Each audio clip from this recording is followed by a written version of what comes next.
Bonjour tout le monde! C'est encore moi, c'est Madame Bergeon. Je pense que je vais me partir une chaîne YouTube de cours de français. Je vais peut-être me mettre riche.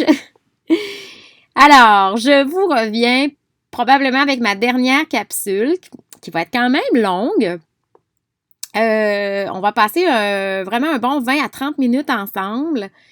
Je veux vous présenter comme une introduction là, à votre module sur Molière que vous avez amorcé.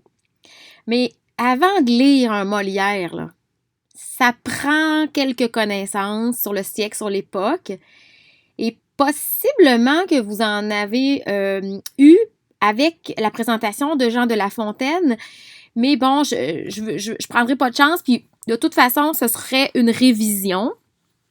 Puis sinon, ben tant mieux, là, vous serez peut-être mieux préparé à cette lecture. Alors, nous allons commencer. Ce que je vous demande de faire, en fait, c'est d'écouter. Si vous avez envie de prendre des notes, c'est comme vous voulez, mais la présentation, elle est déposée sur la chaîne YouTube. Libre à vous de la réécouter pour bâtir vos notes personnelles. Vraiment, c'est ce que vous voulez. C'est sûr que normalement, si j'avais été en classe, je vous aurais donné le temps d'écrire et tout, mais bon, là, ça va être plus sous la forme d'une conférence. Donc, voilà, appréciez ma présentation. On va aller se promener au siècle de Louis XIV, au 17e siècle, à l'âge d'or de la France, à l'âge d'or de notre littérature française, avec notre ami Molière. Voilà, alors je commence avec, je vais juste faire lire, on va avoir un meilleur écran. Super. Donc, je ne sais pas s'il y en a qui reconnaissent la photo. Il s'agit de l'arrière-cour de Versailles. Peut-être qu'il y en a parmi vous qui sont allés à Versailles, qui est c'est pas nécessairement la banlieue de Paris, mais je dirais à 40 minutes au sud-ouest de Paris, qui est la résidence des rois de France, de la famille des Bourbons. Cette construction, c'est Louis XIV qui l'a demandée. Et avant qu'elle soit prête, avant que ce château soit prêt, il résidait en plein cœur de Paris. Aujourd'hui, c'est le musée du Louvre. C'est devenu le musée du Louvre, mais anciennement, c'était la résidence du roi de France. Je vous en parle, c'est important parce que Molière va graviter beaucoup autour du roi Louis XIV. Puis souvent, là, ça peut mentionner, là, je suis allée au Louvre aujourd'hui, j'ai rencontré le roi, tatata. Ben, il n'allait pas au Louvre, au musée, là. Il allait vraiment dans la résidence du roi. Je vous recommande un jour d'aller, si vous allez à Paris, prenez le RER, là, le train pour vous rendre à Versailles, consacrez-y une journée minimum pour aller visiter les galeries de Louis XIV, Louis XV, Louis XVI. Au fond des grands jardins, vous avez la résidence de Mère Antoinette. C'est tellement extraordinaire. Moi, j'y suis allée 3 fois. Je vous le souhaite. On y va. Cette présentation, je l'ai appelée le classicisme ou l'âge d'or de la littérature. C'est comme si, à ce moment, la culture française dominait le monde. On pourrait voir ça comme ça. Tu sais, aujourd'hui, on dit que les Américains, c'est un peu comme, c'est eux qui mènent le monde, c'est leur culture qui mène le monde. Eh bien, on a eu notre âge d'or. C'était le 17e. Peut-être qu'un jour, on aura un retour des choses, mais coudonc. Hollywood Men. Voici les objectifs de ma présentation. Ça va peut-être vous aider à comprendre où est-ce qu'on s'en va avec tout ça, puis pourquoi on fait ça. Tu sais, au Collège Jésus-Marie, on a fait le choix, il y a plusieurs années, d'offrir à nos élèves tout un enrichissement culturel et un enrichissement que nous avons décidé de le faire sous la forme chronologique, donc de l'histoire littéraire. C'est pour ça que l'an passé, vous avez fait le Moyen-Âge. En première secondaire, vous avez fait l'Odyssée avec l'Antiquité. Et dans le fond, c'est qu'on poursuit là, avec le 17e. Puis bon, ça devrait comme ça évoluer en 4 et en 5.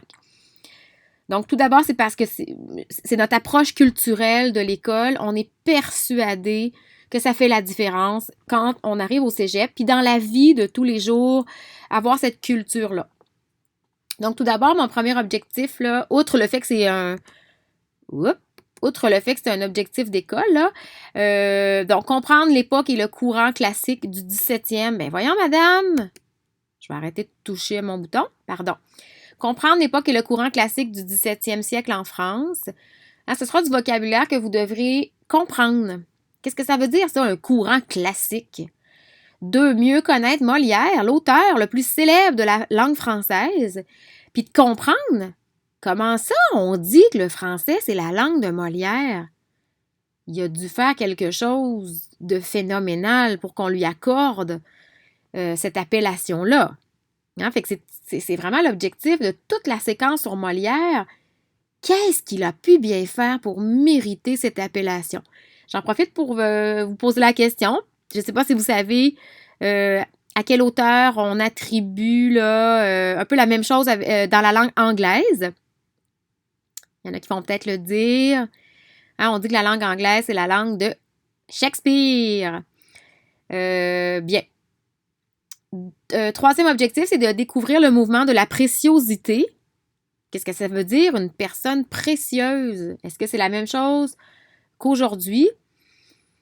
Tout ça, c'est dans l'objectif de mieux comprendre l'œuvre que vous avez peut-être entre les mains ou, bon, à la maison, Les Précieuses ridicules, que vous lirez prochainement avec votre nouvelle enseignante. Vous aider à mieux comprendre la pièce de théâtre qui sera présentée à Jésus-Marie à la salle Dina Bélanger le 30 avril prochain. Ne me demandez pas les heures, sortez pas votre agenda, c'est pas le temps d'écrire. Mais sachez que je vous ai acheté une pièce de théâtre. C'est une compagnie, La Comédie Humaine, qui se déplace à l'occasion dans les écoles. Et j'ai acheté, donc ça s'appelle Molière en... je suis jamais bonne, là. 2 actes et une comédie, ou 2 comédies et un acte, ou je sais plus trop, là. C'est comme une espèce de triptyque, là. Vous avez 3 extraits de pièces, dont Les Précieuses. Fait que ça, c'est le fun. Puis évidemment, mon dernier objectif, c'est de vous donner le goût de lire plus de classiques. Vous êtes à un âge où il faut faire ce choix de dire, OK, je vais construire ma culture. Je vais construire ma culture avec les grands textes. Il semble y avoir quelque chose avec les grands textes. Pourquoi? Hein? Ben oui, pourquoi qu'on dit classique? On va aller étudier l'étymologie du terme. Fait que voilà, là, c'est les objectifs de la présentation. On continue. Donc, j'aimerais faire un petit rappel de la chronologie pour que vous puissiez comprendre on est où dans l'histoire de l'humanité. Je ne sais pas si vous voyez ma flèche, là, en tout cas. Hein, vous avez en orange la partie Antiquité, Moyen-Âge. Nous sommes donc à l'époque rose, là, l'époque moderne. Ce qu'il faut comprendre, c'est qu'en histoire, on dit époque moderne dans la science historique. Mais en littérature, on n'appellera pas les choses de la même façon. On va dire plutôt que nous sommes, oui, donc la flèche jaune, là, à l'époque moderne, mais nous allons plutôt parler des époques découpées en mouvements artistiques, l'époque du classicisme. Préalablement à ça, il y avait l'époque baroque, bon, la Pléiade, l'humanisme, puis par après, hein, ce que vous ferez en 4 et en 5, là, les Lumières, le romantisme, le réalisme, etc. Mais nous, on va se concentrer sur le classicisme, qui est l'appellation en littérature. C'est également le même découpage de vocabulaire en art. J'ai peut-être des artistes ici en art plastique là, qui disent « Ah, c'est les mêmes mots! » Ben oui, on suit, hein. Les sciences, les disciplines, elles se suivent, elles se tiennent. Et c'est beaucoup lié à l'histoire des peuples, évidemment, là. Mais bon. Bon, c'est le fun. J'ai mon point d'interrogation qui bloque mon mot. Alors, qu'est-ce que ça veut dire classique? Le mot classique. Hein, si je vous dis, là, un cadeau des goûts classiques. Ou ça, c'est un choix classique, tu ne te tromperas pas. Qu'est-ce que ça peut bien vouloir dire? Alors, je ne sais pas s'il y en a qui réfléchissent à la chose. Peut-être que vous vous dites, c'est une valeur sûre, ça passe le temps, ça passe les époques, hein? Ben oui, c'est exactement ça. Le sens du mot classique, ça nous vient de classicus. Classicus en latin. Un classicus, on dit que c'est un citoyen de première classe. un citoyen comme l'élite, un citoyen d'excellence. Et à l'époque antique, les citoyens d'excellence, ben, ils avaient accès aux écoles, eux autres. Et donc, ils étudiaient dans des classes. Vraiment comme une classe comme vous, là, dans la classe, le local. Alors, ce terme a évolué. Bon, c'est ça, il a suivi un peu son histoire et c'est devenu le terme, l'adjectif pour désigner qui traverse les âges. Parce qu'il est tellement d'excellence et de bon goût qu'il réussit à traverser les époques, traverser les modes. Il est donc intemporel. Il y a des auteurs, il y a des compositeurs qui traverseront toujours les époques, puis d'autres qui vont mourir avec les siècles. Voilà pourquoi certains, on leur colle l'étiquette de classique et d'autres non. Voilà. OK, fait que c'est le fun de s'intéresser au sens du mot. Maintenant, le classicisme. Hein, du mot classique, on a fait le courant. Qu'est-ce que ça peut bien vouloir dire? L'époque du classicisme. Alors, voici la définition que vous devrez maîtriser. Pas nécessairement les mots par cœur comme un perroquet, là. Non, non. Maîtriser, comprendre. Être capable de nous montrer que vous avez compris. Alors, nous avons observé au 17e siècle un mouvement, une mode, une espèce de courant. Il y avait quelque chose de nouveau dans l'air. Il y avait c'est sûr que c'est les gens qui étaient au sommet de la pyramide sociale, qui étaient aisés et qui avaient le temps, dans le fond, de s'intéresser, bon, à l'éducation, etc., qui s'adonnaient à ça. Ces gens-là faisaient le choix d'opter pour un grand raffinement. Un raffinement dans les manières, un raffinement dans les mœurs, on en reparlera. C'est un mouvement qui fait l'éloge des antiques, de l'Antiquité. On a fait un grand retour. On avait comme en admiration l'Antiquité. On venait de traverser un gros Milan que nous avons appelé Moyen Âge, qui a parfois l'étiquette là, d'époque noire, l'époque sombre. Donc, on redécouvrait les antiques, les philosophes, Platon, Socrate, Aristophane, les grands auteurs. Puis, on trouvait donc ça extraordinaire. Puis, non seulement on faisait l'éloge, mais on les copiait. C'était même valorisé de les copier. Et troisième caractéristique, le classicisme va valoriser la raison. Pas avoir raison, là, la faculté de raisonner, la faculté de bien penser. Alors, voilà un peu là, globalement, qu'est-ce que ça veut dire, le mouvement du classicisme du 17e siècle. OK, reprenons ces trois caractéristiques-là une par une pour mieux les approfondir puis être capable de donner des exemples. Et là, vous allez faire des liens avec le texte que vous lirez prochainement. Donc, nous avions, je les présente peut-être pas dans l'ordre que je vous les ai lus, mais c'est pas grave. La première grande caractéristique générale, ben, c'est l'imitation des antiques. Alors, on va se mettre à étudier là, les sciences antiques, les disciplines de l'Antiquité, la philo, la littérature, la mathématique. Le grec, le latin, vraiment, là, c'était hyper à la mode de faire ça. Beaucoup aussi, là, tout ce qui est mythologique, la mythologie gréco-romaine, les dieux, et ça va paraître beaucoup dans la littérature. Donc, je vous ai placé, voilà, un grand tableau célèbre, c'est l'école d'Athènes. C'est une toile du peintre, oh mon Dieu, j'ai écrit l'école du peintre. Ça me semble que ça marche pas. La toile du peintre. Bon, je vais vérifier. Bref, il s'appelle Raphaël. 1509, c'est un petit peu plus tôt que c'est au début, vraiment le début du 17e. C'est un tableau super célèbre parce que vous avez ici, dans le fond, il me semble que c'est une représentation au centre de Socrate et de son élève. Platon.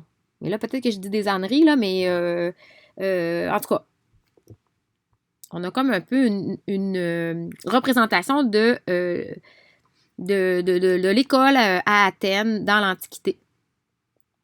Voilà. OK. Là, je vais faire un lien avec La Fontaine que vous venez de quitter. Je ne sais pas si on a pris le temps avec vous de lire la dédicace au dauphin. Ces fables, elles étaient destinées au dauphin, qui n'était pas exactement le fils... oui, c'est peut-être le premier fils du roi Louis. Je ne le sais plus. Honnêtement, là, il me manque des détails. C'est pas important. Dans sa dédicace, ça disait, hein, « Je chante les héros dont Ésope est le père. » Ésope, qui est un auteur de l'Antiquité. Hein? Alors voilà, La Fontaine était un grand auteur classique qui s'inscrivait dans cette mode. Donc, troupe de qui l'histoire encore commence son cher, blablabli, blablabla. Et plus tard, dans une de ses fables, c'est une fable que vous n'avez pas lue, La perdrix et les coqs. Jupiter, sur un seul modèle, n'a pas formé tous les esprits, en référence à un dieu Jupiter. Donc, c'était très fréquent, puis attendez-vous à ça dans la lecture des Précieuses ridicules. Bon, voilà, imitation des antiques. Deuxième, le raffinement. Puis là, on pourra en parler longuement. Avant d'aller plus loin, j'aurais envie de vous dire, connaissez-vous ou avez-vous en tête un modèle de raffinement? Une personne là, qui, pour vous, mon Dieu, qu'elle est donc raffinée, cette personne. Et qu'est-ce que ça veut dire? Souvent, on peut coller l'étiquette de avoir de la classe. Ah, tiens, classe, classicisme. C'est tout lié, c'est exactement le même sens. Alors, ces gens qui vont s'adonner au mouvement du classicisme vont opter pour un immense raffinement des manières. Un raffinement dans le comportement. Ils vont décider d'avoir une vie extrêmement normée, plein de codes du comportement. À faire la révérence, le baise-main, des appellations quand on parle à quelqu'un, là, très élaborées, énormément d'attrait pour l'élégance, la bienséance, l'étiquette, ce qu'on appelle l'étiquette, le savoir-vivre, le bon usage, ça va se répéter dans la langue. Il y a des auteurs qui vont devenir très obsédés par le bon usage de la langue, puis suivre là, un peu comme La Fontaine, là, faire des poèmes, il faut que ça rime, il faut que ça soit égal. Ça faisait partie du classicisme. Et il était très important dans le raffinement de pratiquer les arts et la danse. Ça venait comme dans le paquet, là. Tu étais raffiné, tu connaissais ça, tu pratiquais ça. Et je tiens à le mentionner parce que, encore une fois, dans les Précieuses ridicules, vous verrez que ce sera leur passe-temps de danser et d'essayer de chanter. Mais je vous rappelle que le titre, c'est d'être ridicule, fait qu'on devrait rire. Mais c'est aussi que vous regarderez un film. Ben, je pense que vous regarderez un film. Je recommande que vous puissiez voir le film Molière. J'en reparlerai plus tard. Et vous allez faire des liens. Parfait. Donc, deuxième caractéristique, le raffinement. Je vous ai mis une petite représentation ici d'une dame dans son grand salon. Hein. On changeait les toilettes. La toilette, hein, qui n'est pas la salle de bain, là. La toilette, la tenue. Il fallait être extrêmement là, élégant. Il me semble que je vous verrais bien, messieurs, en collant. Vous seriez cute. On pourrait demander un amendement au code vestimentaire de l'école. Ah, les filles, allez, on vote pour les collants pour les gars. Ça serait drôle. Mais non.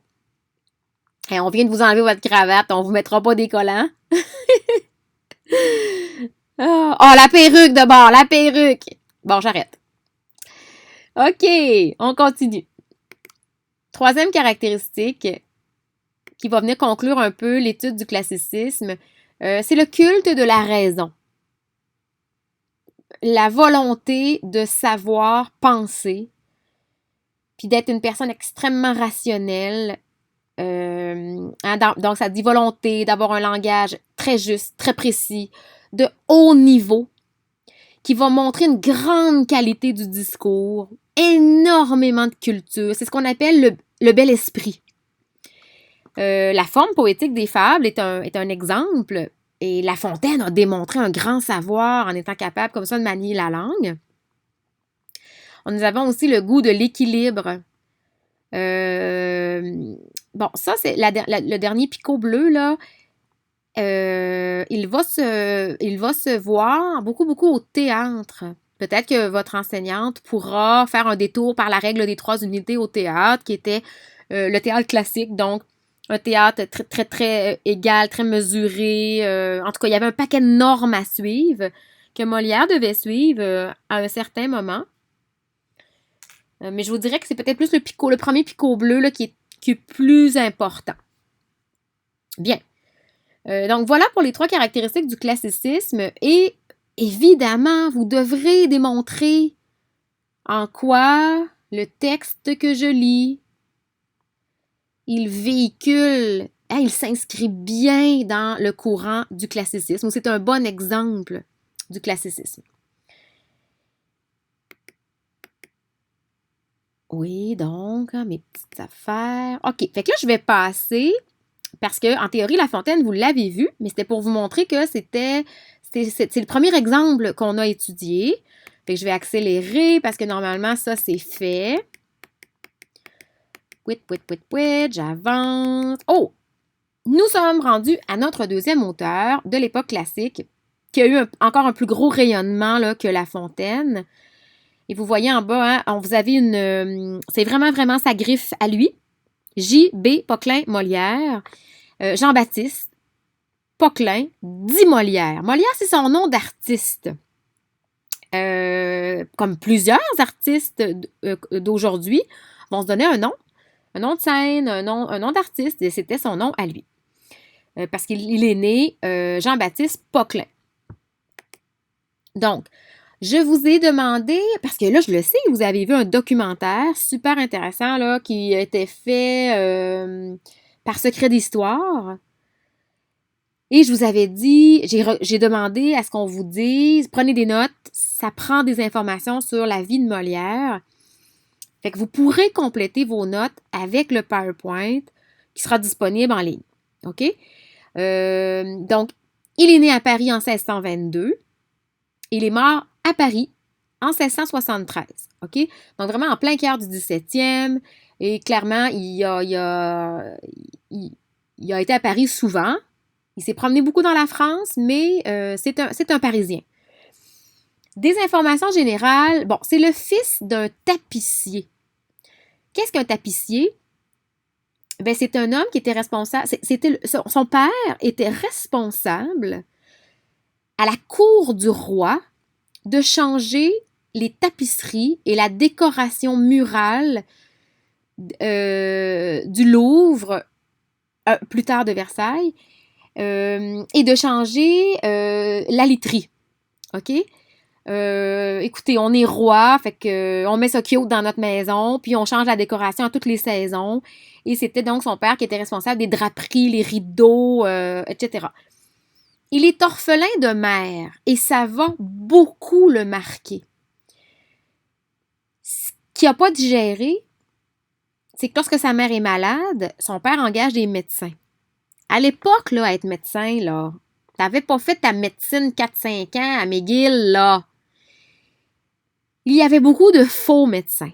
Il faut comprendre qu'à l'époque de la monarchie, et bon, en fait, à cette époque où la société est très, très, très hiérarchisée, nous pouvions passer de père en fils notre métier. Alors, pensez au métier que vos parents font, là, puis au poste qu'ils occupent. Ils pourraient, si nous étions à cette époque, vous passer le poste qu'ils occupent et vous pourriez accéder directement à cette charge. Est-ce que les connaissances suivent? Ben non.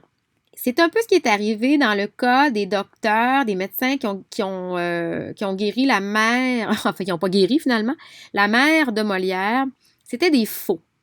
C'était des pas bons, OK? Mais ils avaient acheter leur métier, acheter la charge de médecin, tu pouvais faire ça. Heureusement, c'est plus le cas. Et dans les pièces de Molière, il va souvent rire des médecins. Il a fait les médecins volants, le malade imaginaire. Ça revient beaucoup, cette thématique du mauvais médecin. Il apprend le métier de tapissier, mais bon, comme tout parent, on veut le meilleur pour son enfant. Son père rêvait d'en faire un avocat. Tiens, encore aujourd'hui, hein, on a des situations comme ça. Donc, il fera son droit à Paris. Il va pratiquer à la mairie de Paris. Il déteste ça. Et il fait la rencontre de la famille Béjart. Hein, je l'ai placé avec une autre police d'écriture, la famille Béjart. Regardez bien comme ça s'écrit. Précisément, Madeleine, qui est un peu plus vieille que lui. La relation entre les deux n'est pas claire, là. Est-ce qu'ils étaient amoureux, amis, enfin. Mais cette famille, c'était des comédiens de théâtre. Et là, vraiment, Molière, il a le coup de foudre pour le théâtre. C'est donc un homme éduqué, c'est un homme lettré qui sait écrire, qui est brillant, qui va mettre son génie inventif au service du théâtre. Évidemment, son père est découragé. Il va le renier d'ailleurs. Il aura des problèmes d'argent un peu plus tard. Puis bon, Molière demande de l'aide. Son père, il dit « Hey, si t'avais voulu que je t'aide, là, t'avais juste à faire le métier recommandé. » Bon, en tout cas.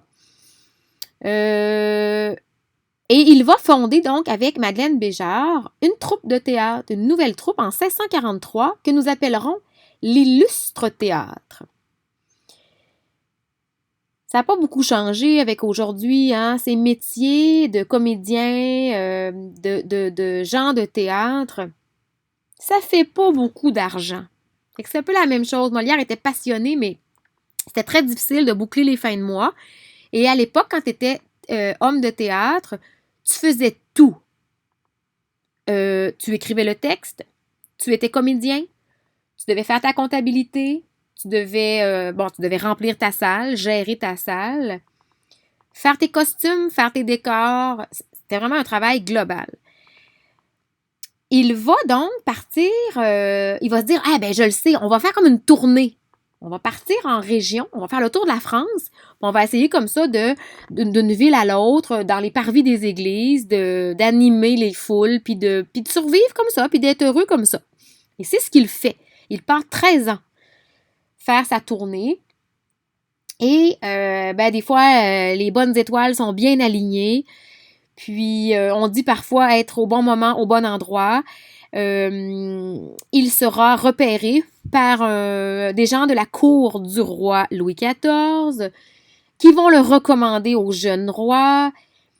Et voilà, donc la chimie va s'opérer et il deviendra ce qu'on appelle le dramaturge officiel du roi Louis XIV. Un dramaturge, c'est un terme pour dire auteur de théâtre. Alors évidemment, imaginez, là, vous êtes l'homme de théâtre officiel du roi. Mais c'est fini les problèmes, là. Il vous subventionne, il paye vos comédiens, il paye tout et il va même vous donner un théâtre. C'est pas beau la vie? Fait que ça va vraiment permettre à Molière de se consacrer à l'écriture. Et mais attention, le roi va commander des pièces, il va donner beaucoup de contraintes. Je veux tel type de pièce.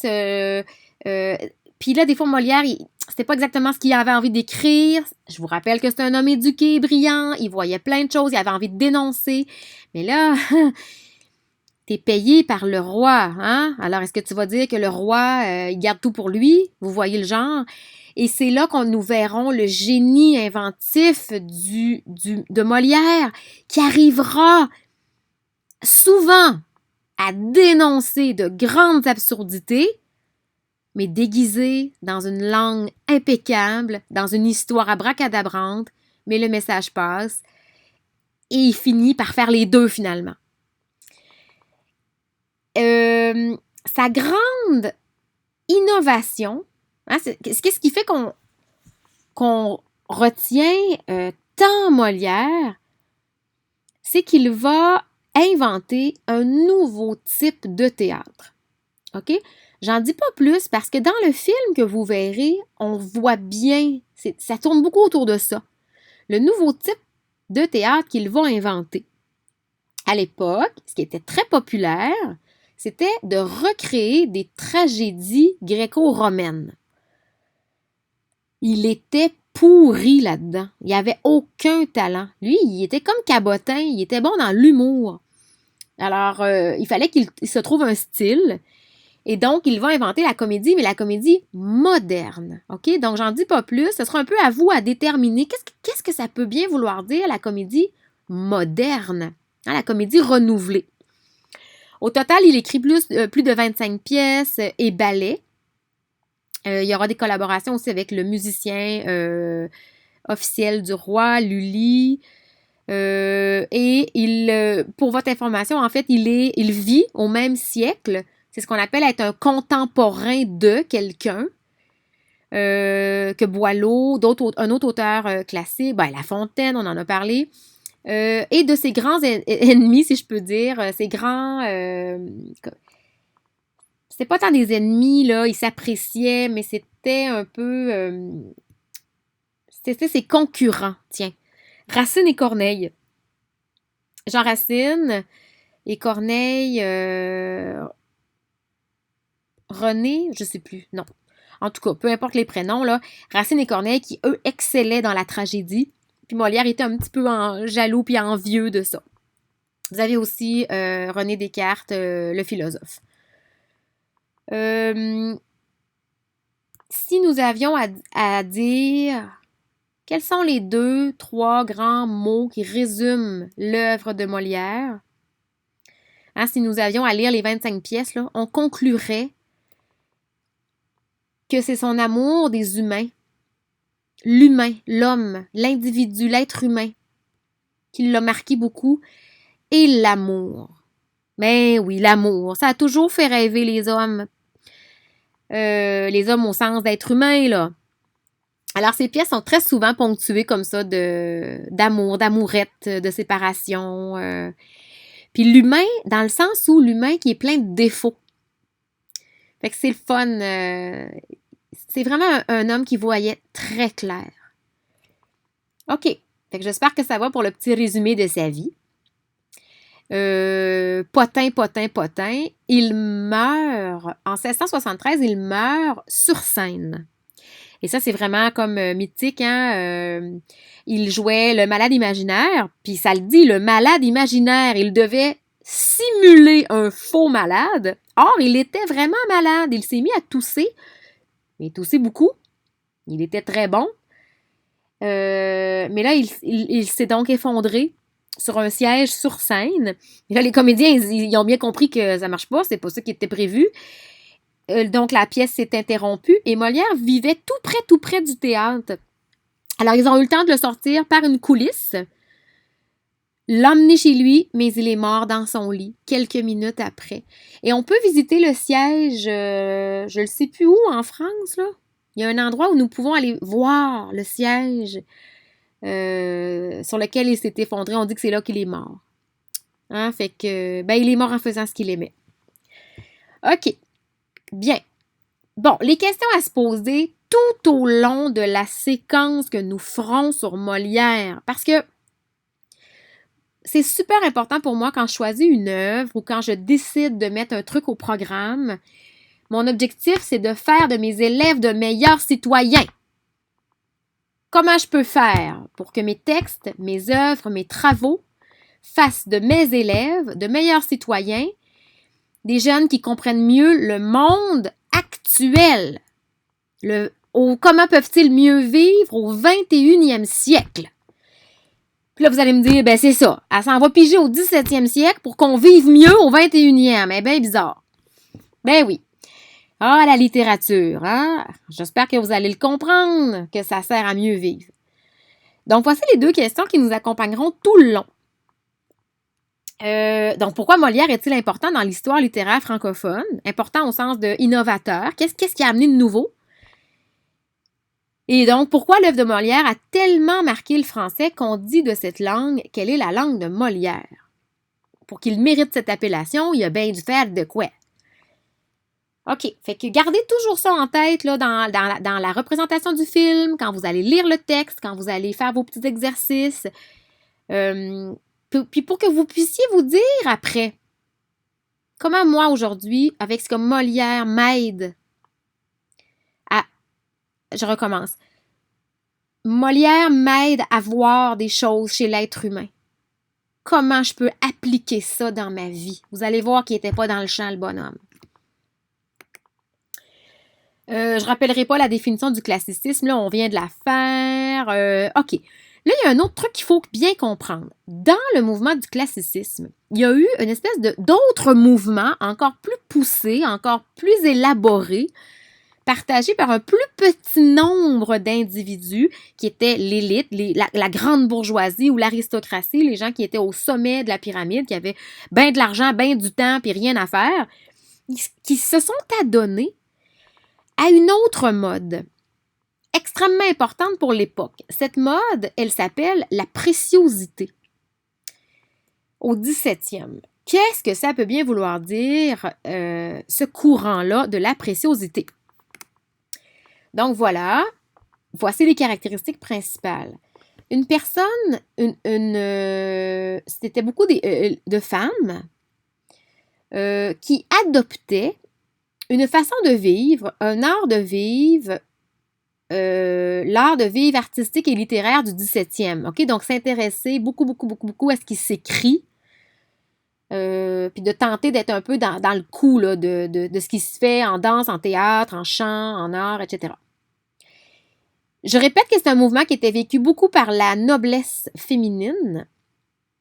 C'est un courant très féminin dont en fait, ces femmes, elles choisissaient pardon, d'être extrêmement raffinées.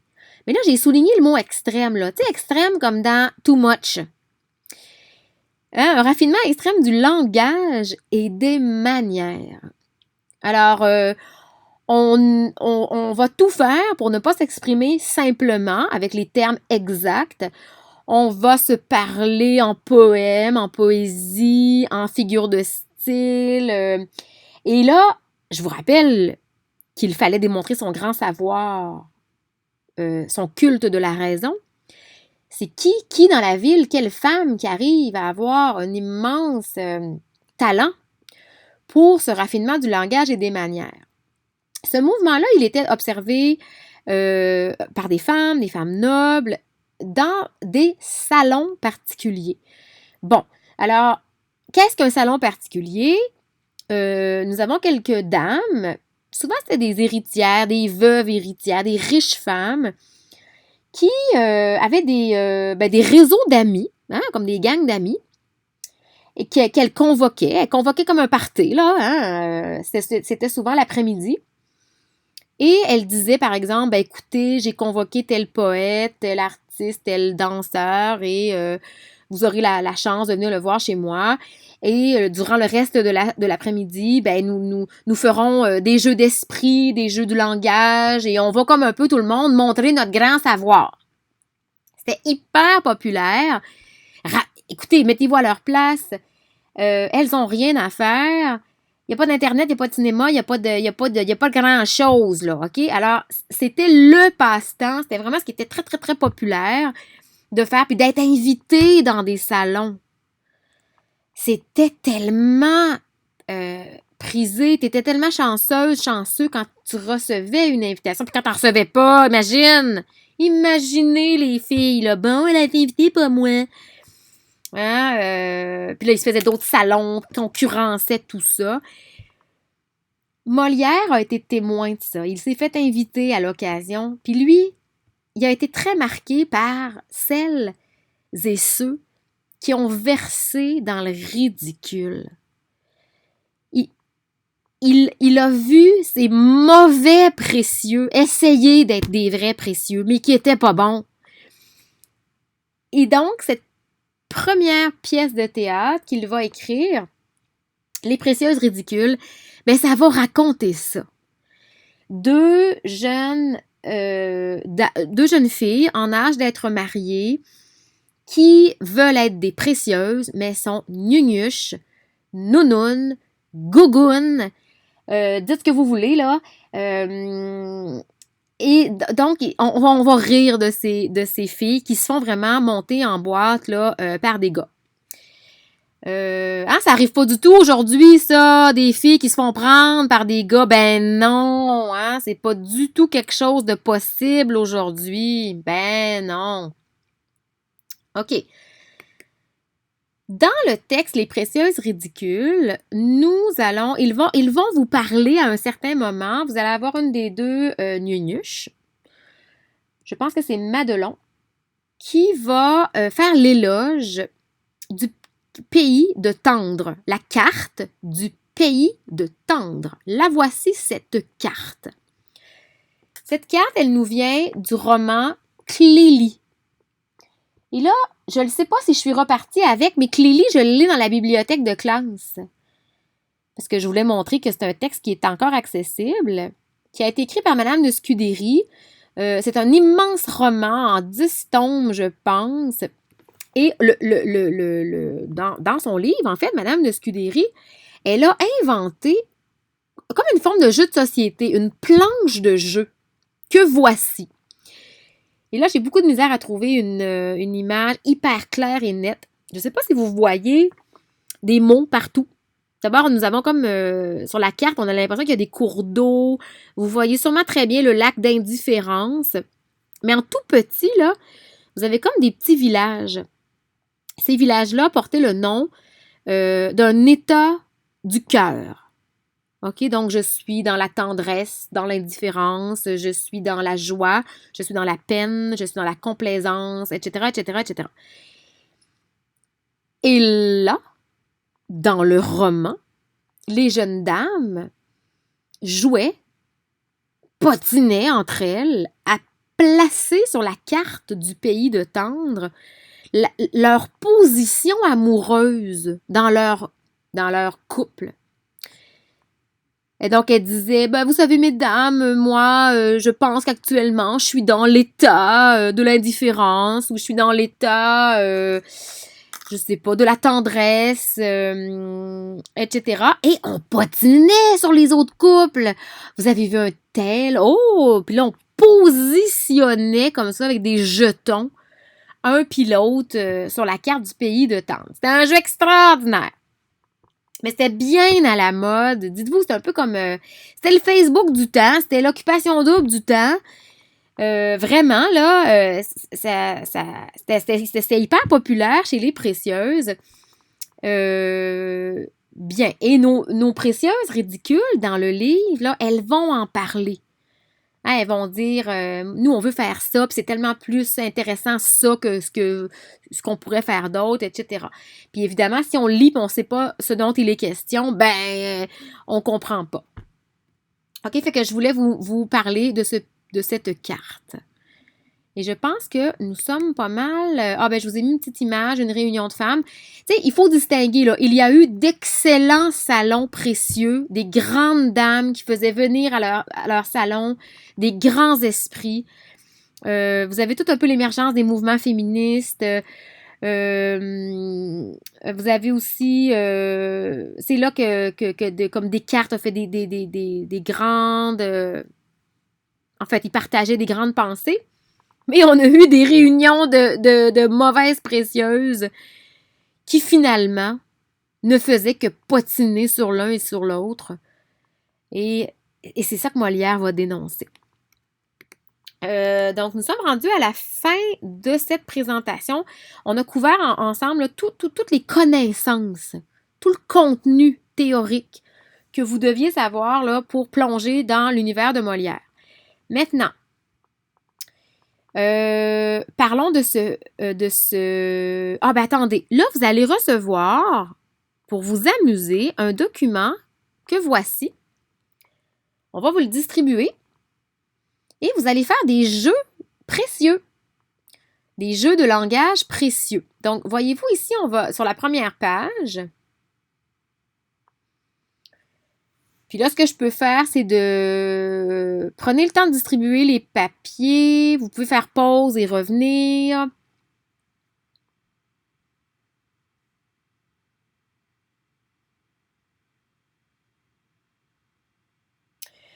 OK, donc, je ne sais pas si vous avez reparti la présentation. Donc, sur la première page, là, hein, le 17e, puis j'ai insisté pour l'écrire en chiffres romains. Je le sais que c'est peu utilisé, mais il faut apprendre à lire comme ça. Donc, au cycle de Molière, le 17e, on a vu l'émergence d'une mode particulière, celle de la préciosité. Les adeptes de ce courant adoptaient un style de vie bien élaboré, surtout perceptible dans leur manière de parler. Les précieux recherchaient l'élégance dans le goût, dans leur manière et leur langage. Ils s'efforçaient d'employer un vocabulaire très élaboré à un point tel qu'il y eut certaines exagérations. L'objectif était de ne jamais dire précisément un terme. Le précieux utilisait la figure de style et l'image pour nommer un concept. Voici quelques exemples.